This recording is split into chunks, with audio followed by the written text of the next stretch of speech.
Assalamualaikum warahmatullahi wabarakatuh. Pada kesempatan kali ini kita akan coba membuat atau menyampaikan tentang pemahaman stress analysis menggunakan salah satu software buatan Autodesk, yaitu Autodesk Inventor. Yang pertama yang ingin kita sampaikan, stress analysis ini merupakan salah satu alat pengujian struktur pada Inventor dengan menerapkan konsep finite element analysis. Cara kerjanya adalah objek dipecah menjadi struktur-struktur yang terkecil dalam elemen-elemen berhingga yang saling terhubung satu dengan lain dan dikelola dengan perhitungan khusus oleh software sehingga menghasilkan hasil yang lebih akurat. Dari analisis stres ini didapatkan ada 5 hal terutama, yaitu yang pertama adalah stres atau tegangan, yang kedua strain, yang ketiga displacement atau perpindahan, keempat faktor keamanan, dan kelima adalah pressure atau tekanan kontaknya. Selain itu kita bisa mempelajari tentang mesh pada hasilnya, kurang lebih seperti ini. Kalau di Inventor kita klik Mesh View, kita akan melihat tampilan sebaran dari kerapatan material permukaannya, di mana permukaan yang di ujung atau di lipatan-lipatan biasanya meshnya atau jaring-jaring atau jala-jalanya dia kelihatan rapat, sedangkan di permukaan yang datar dia lebih cenderung mesh view-nya adalah jarang atau terbuka. Kemudian yang kedua, kita juga bisa melihat nilai minimum atau maksimum dengan cepat dan menunjukkan lokasi beban ekstrimnya. Jadi misalkan kita lihat kembali di Inventor, ketika kita mengaktifkan von Mises stress, di sini ada untuk melihat tegangan maksimum atau minimumnya, kita bisa klik dan kita bisa lihat posisinya di mana yang mendapatkan tegangan maksimum. Ini di posisi ini maksimum, dan di yang mendapatkan minimum di posisi ini terlihat warnanya biru atau dia rendah. Kita bisa melihat barnya yang di sini sesuai dengan warna yang didapatkan oleh model. Berikutnya kita bisa melihat deformasi berapa dan dapat dinilai dampaknya. Jadi kalau kita pengen melihat visualisasi daripada model ini ketika menerima beban, kita bisa menganimasikan selama berapa kali dengan mengadjust beban tersebut. Misalkan ini ada 5 kali, kemudian kita bisa animasikan. Ini kita animasikan selama 10 kali pembebanan. Jadi kelihatannya seperti ini.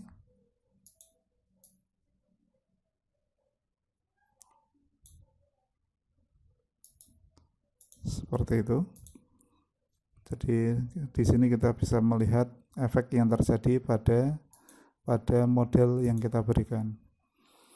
Kemudian berikutnya di sini kita bisa plot volume baik bayangan permukaan dan kontur. Di sini di Inventor secara otomatis Inventor dapat menghitung volume daripada model kita maupun juga luas penampang daripada permukaan material kita. Kalau kita untuk lebih mudah kita lihat di reportnya.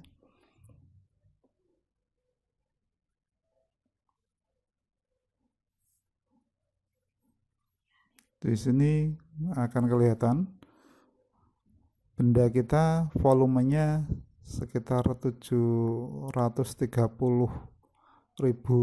mm kubik, luas area permukaan sekitar 166 mm persegi, beratnya 5,7 kilo.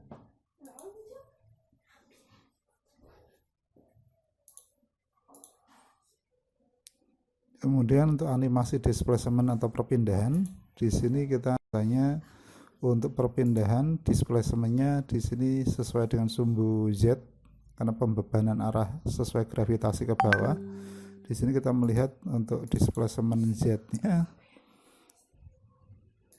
dengan beban yang diberikan, kita bisa melihat besarnya deformasi atau perubahan bentuk yang terjadi pada material. Di sini animasinya hanya sebatas pada visualisasi bentuk, tetapi ukurannya akan terlihat di maksimum atau minimumnya. Berikutnya kita akan coba memahami tentang beberapa hal yang harus kita ketahui, khususnya dari 5 poin ini, atau hanya beberapa poin yang penting nanti akan kita coba pahami. Yang pertama, yang paling penting adalah tentang von Mises stress. Di von Mises stress ini nanti kita akan coba pahami mengenai stres atau tegangan.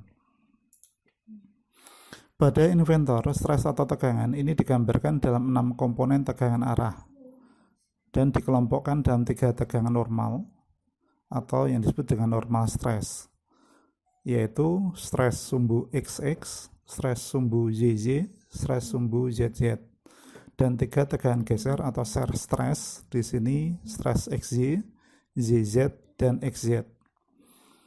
Sebagai pemahaman, tegangan normal ini ada tegangan atau gaya yang diberikan secara tegak lurus terhadap bidang pembebanan. Sedangkan tegangan normal tarik itu bernilai positif, tegangan normal tekan bernilai negatif. Sedangkan untuk tegangan geser di sini bernilai positif jika kedua sumbu positif definisinya berputu sama yang lain. Kemudian untuk tegangan ekuivalen atau yang disebut dengan von Mises stress itu sendiri adalah tegangan resultan atau hasil yang dihasilkan dari 6 komponen tegangan arah yang terjadi ke segala arah. Jadi resultan daripada atau hasil dari 6 komponen tegangan arah ini akan membentuk satu resultan gaya atau satu resultan tegangan yang disebut sebagai von Mises stress atau tegangan ekuivalen. Di dalam inventor di sini langsung bisa kita lihat di resultnya. Di sini von Mises stress ini adalah dari 6 tegangan yang terjadi, dari 6 tegangan stres. Dengan 6 tegangan stresnya sendiri bisa dilihat di sini.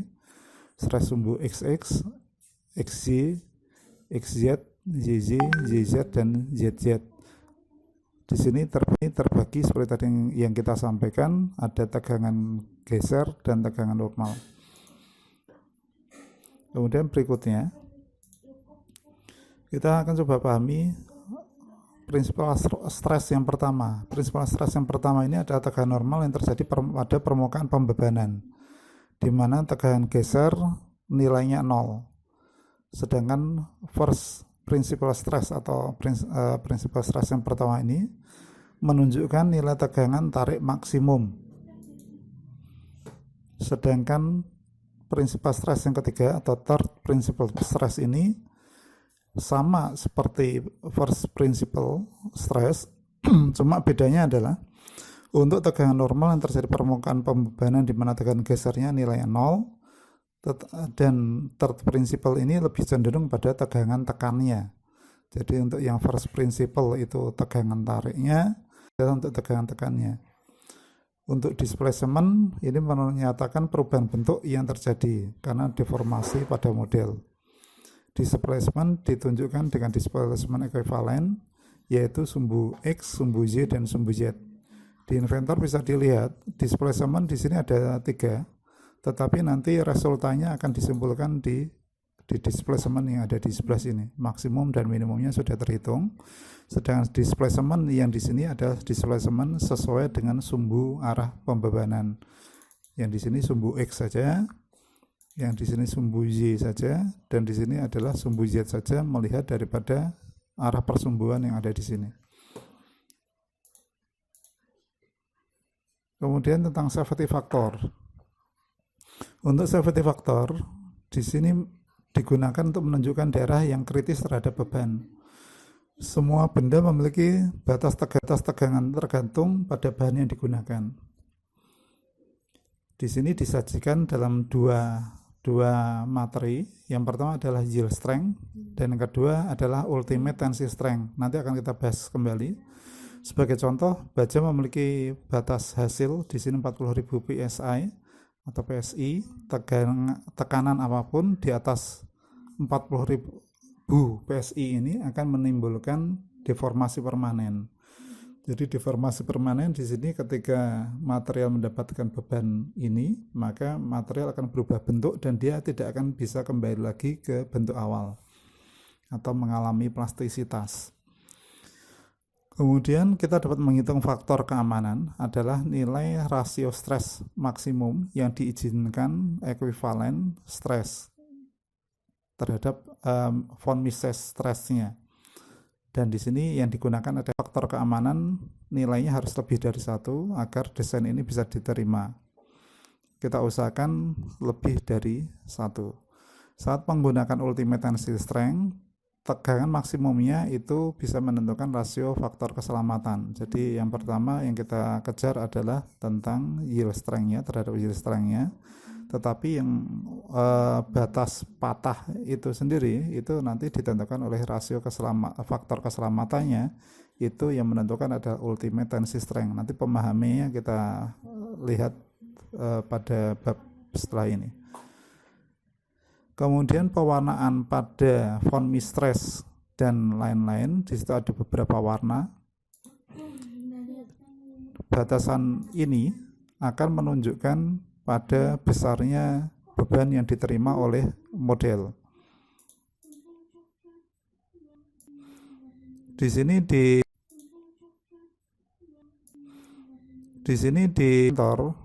tidak semua beban bisa disimulasikan, khususnya adalah beban yang tinggi yang terjadi berulang. Di sini dapat mengakibatkan kegagalan atau keletihan yang disebut sebagai fatigue failure yang tidak dapat disimulasikan oleh inventor stress analysis. Nah, di sini kita akan coba bahas pemahaman tentang yield strength dan ultimate tensile strength. Untuk yield strength sendiri, di sini adalah titik luluh titik pada kurva tegangan regangan yang menunjukkan batas perilaku elastis dan perilaku plastis. Jadi kurvanya seperti ini. Yield strength ada di sini. Di posisi yield strength ini adalah sebuah titik luluh bentuknya secara elastis. Jadi ketika material diberikan beban tarik di sini masih di dalam kurva yang di bawah yield strength ini, maka material akan bisa kembali ke bentuk semula. Sedangkan ketika material ini ditarik terus sampai ke titik yang disebut sebagai ultimate tensile strength atau ultimate strength di sini, maka di sini akan mengalami beban plastis, di mana material yang sudah terdeformasi akan berubah bentuk dan tidak akan kembali lagi ke bentuk awal. Di sini dipahami kekuatan ultimate tensile strength ini ada kekuatan tarik tegangan maksimum yang bisa ditahan oleh sebuah bahan ketika diregangkan atau ditarik sebelum bahan tersebut patah. Jadi di sini ketika material itu ditarik terus melebihi daripada titik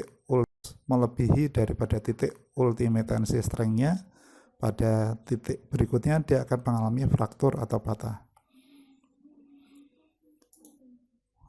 Di sini Bapak akan coba untuk melakukan pembahasan soal tutorial mounting bracket, di mana materi ini sudah Bapak share dan soalnya juga sudah Bapak share.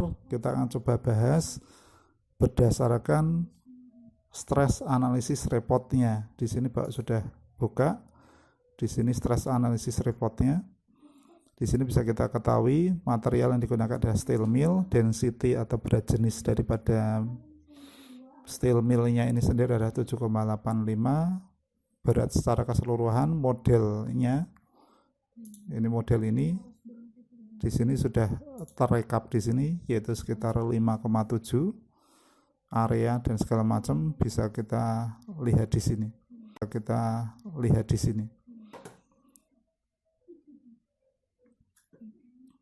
Di sini didapatkan data bahasanya mass density-nya itu 7,85, berat jenisnya, yield strength-nya 207 MPa, jadi material steel mill bisa menerima beban, yield strength-nya sampai ke beban elastisnya itu 207 MPa, kemudian ultimate tensile strength-nya 345, jadi dia titik sebelum patahnya ketika beban steel mill ini menerima.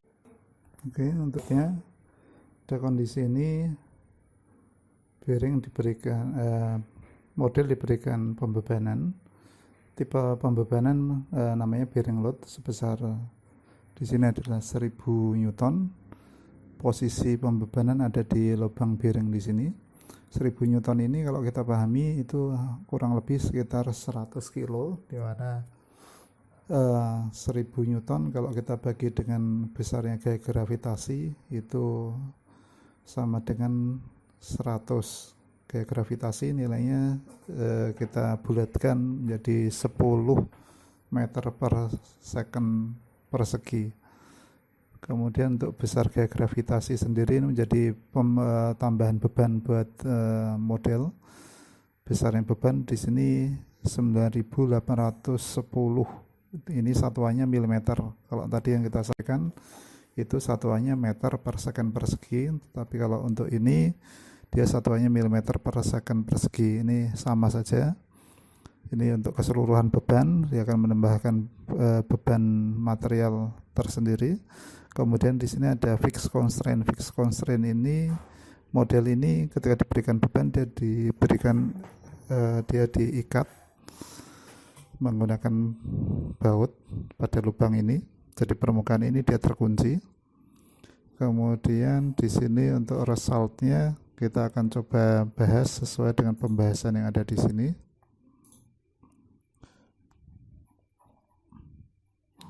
Untuk pembahasan di sini kita melihat result summary-nya.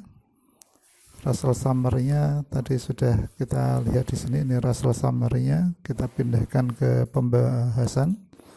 Di result summary-nya di sini nilai von Mistress, yaitu nilai tegangan terbesar yang merupakan resultan dari seluruh gaya yang terjadi. Ini hanya nilainya 1,18 MPa.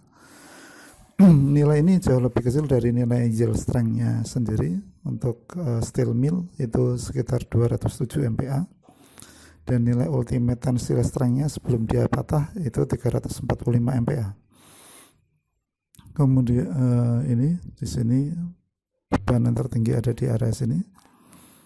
Ini untuk minimumnya 0 MPa di sekitar baut.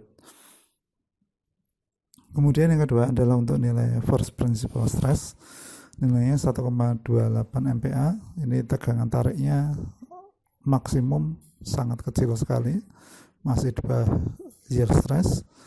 Untuk third principle-nya dia menunjukkan tekanan maksimumnya dia 0,048. Kemudian displacement-nya dia nilai sangat kecil, di sini enggak sampai 1 mili atau 0,00523 atau 5 pangkat 10 minus 4 mili. Jadi sangat kecil sekali. Perubahan bentuknya terjadi di area sini. Kemudian untuk safety factor di sini punya nilai 15 kali lebih baik dari nilai safety factor yang diizinkan. Minta maaf tadi ada yang kelewat. Kita bahas sedikit untuk safety factor. Safety factor, faktor keamanan ini diusahakan kisarannya 2-4. Jadi untuk engineer ini lebih banyak men-setting untuk safety factor yang diizinkan itu kurang lebih 2-4, sehingga model diharapkan mampu untuk menerima beban. Dan di sini dari hasil result summary-nya diketahui bahasanya untuk safety factor nilainya 15 kali. Jadi untuk minimum maupun maksimumnya ini 15 kali. Jadi jauh lebih aman dari kondisi yang dipersyaratkan. Kemudian berikutnya di sini stres ZZ. Di sini kita untuk melihat tegangan gesernya. Untuk ZZ di sini 0,48 MPa. Ini yang terbesar dari tegangan geser yang lain. Kalau kita lihat di sini untuk yang tegangan geser seperti tadi, ini XY, XZ, dan ZZ. Dan ZZ adalah yang paling besar di antara tegangan geser yang lain. Jadi kita simpulkan untuk ZZ ini tegangan geser yang paling besar, itu nilainya masih lebih kecil dari yield strength yang dipersyaratkan. Kemudian untuk equivalence strain-nya nilainya masih sangat kecil. Untuk strain sendiri ada regangan. Nilainya kalau kita lihat di tabel, strain-nya itu di sini ini masih sangat kecil, 10 pangkat minus 5, jadi nggak nyampe, kecil sekali.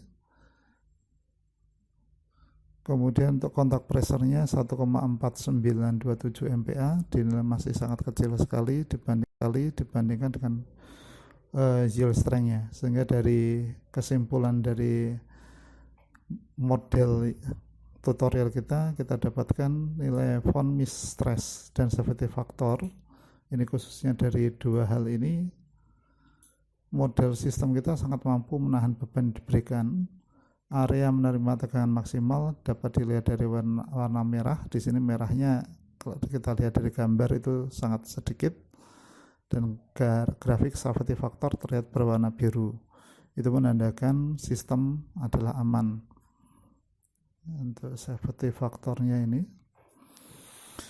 Kemudian yang terakhir di sini kita sebutkan untuk visualisasi gambar ini hanya untuk lebih mendetailkan area-area mana saja yang dia akan berubah bentuk, tetapi tidak menggambarkan daripada nilai besaran yang terjadi.